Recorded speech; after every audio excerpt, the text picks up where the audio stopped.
My furnace won't turn on. If your furnace won't turn on, there could be several possible causes. Here are some troubleshooting steps to help identify and resolve the issue. 1. Check the thermostat. Ensure the thermostat is set to heat mode. Set the temperature higher than the current room temperature. Check if the thermostat has power. If battery operated, replace the batteries. 2. Inspect the power supply. Check the circuit breaker to see if the furnace's breaker has tripped.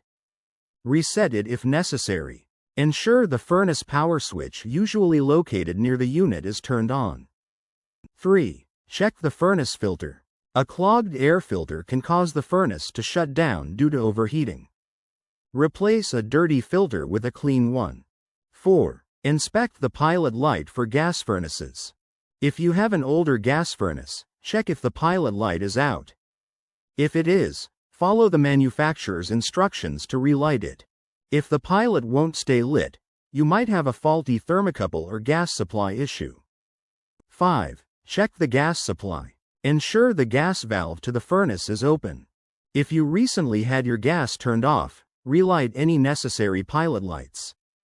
6. Inspect the flame sensor. A dirty or faulty flame sensor can cause the furnace to shut off shortly after turning on.